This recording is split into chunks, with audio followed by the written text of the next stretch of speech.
दोस्तों, एक दिन मेरे दोस्त ने मुझे फ़ोन करके कहा कि दवाई लेने के बाद भी उनकी मम्मी का बीपी बहुत ज़्यादा हाई है और नीचे नहीं आ रहा है। उनकी लाइफ के लिए हमें डर लग रहा है। ये कहते कहते वो रोने लगे। मैंने कहा चिंता मत करो, मैं एक नुस्खा बताता हूँ, उसे तुरंत बनाकर दो। और एक एक्यूप्रेशर भी बता देता हूँ जो कितना भी बीपी हाई हो जाए तुरंत काम करेगा और 5-7 मिनट में ही बीपी नॉर्मल आ जाएगा।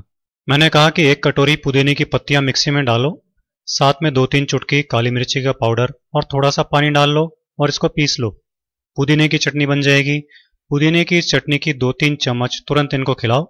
उन्होंने कहा कि हम अभी बनाकर इसे खिलाते हैं।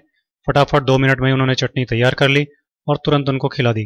5-7 मिनट में ही उनका आराम आने लग गया। तब वो मुझसे कहने लगे कि पुदीने की चटनी कभी कभी हम खाते हैं, पर ये इतनी ज़बरदस्त दवा है हमको मालूम नहीं था। मैंने कहा कि ये घरेलू नुस्खे बहुत तेज़ी से काम करते हैं और बनाने और यूज़ करने में भी बहुत आसान होते हैं, लेकिन बस हमको इनके बारे में मालूम नहीं होता। नेचुरोपैथी और आयुर्वेद में इसको बहुत ऊंचा स्थान दिया गया है।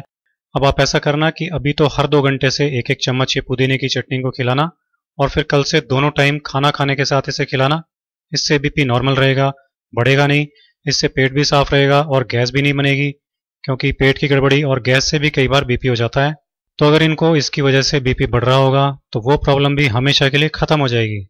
मैंने उनसे कहा कि ज़रा कपड़े सुखाने की 4 चिमटियाँ ले आइए ताकि हाई बीपी का एक्यूप्रेशर भी कर दें। वो चिमटियाँ ले आए। मैंने एक चिमटी उनके बाएं हाथ की बीच की उंगली में लगा दी और दूसरी चिमटी उसी हाथ की सबसे छोटी उंगली में लगा दी। इसी तरह से तीसरी चिमटी उनके दाएं हाथ की बीच की उंगली में लगा दी और चौथी चिमटी दाएं हाथ की सबसे छोटी उंगली में इस तरह से लगा दी। मैंने उनसे कहा कि जैसे ही आपको अनईजी लगने लगे तो आप बता देना, इनको उतार देंगे। 5 मिनट बाद ही उन्होंने कहा कि अनईजी लग रहा है। तब मैंने उन चिमटियों को उतार दिया और फिर बीपी नापा तो बीपी नॉर्मल था। सब लोग ये देखकर चकित रह गए।